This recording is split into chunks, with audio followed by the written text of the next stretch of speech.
Hello and welcome back to my crochet tutorial. Today we are going to talk about how you turn from having a single row, turning that piece around so that you can move back down it.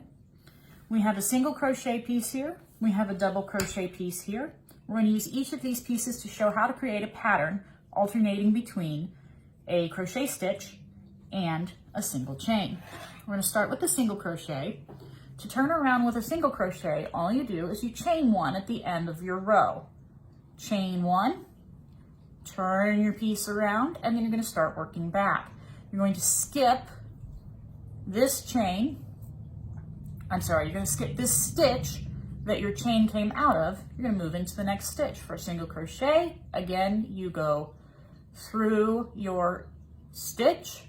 You're going to yarn over, pull that through the stitch. We're going to yarn over again and pull it through the two loops that are on your hook.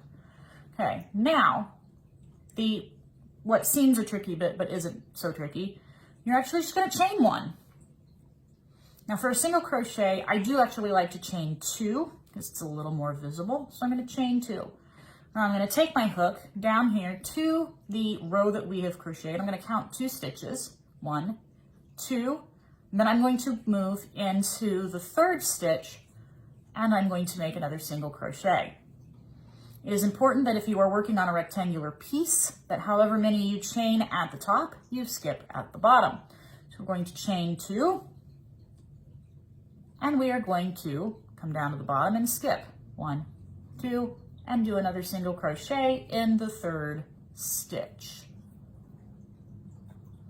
And we repeat that pattern at the top of a chain 2, counting out 1, 2, 3 stitches and going into a single crochet in the third stitch.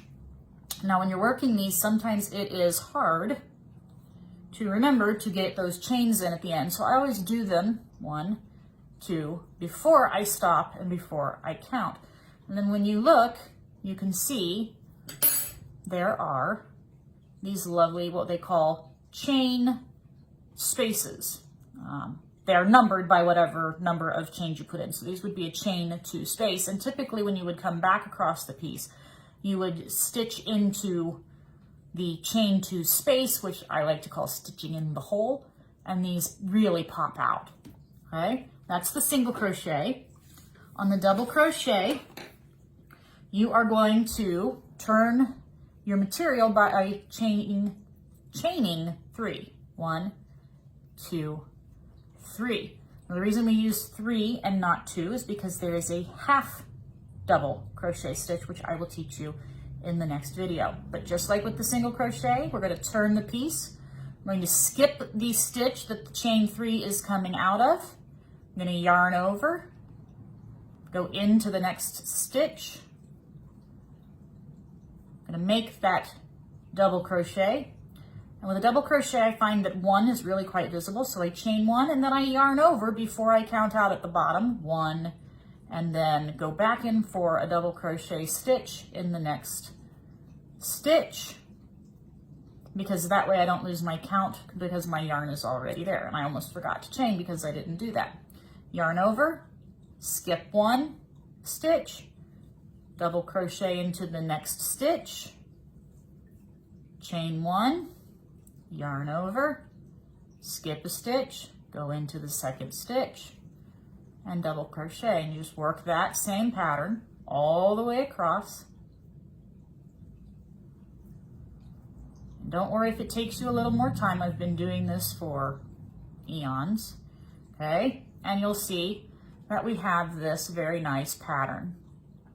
Okay, again, when you come back, they would probably instruct you to stitch inside the chain 1 space.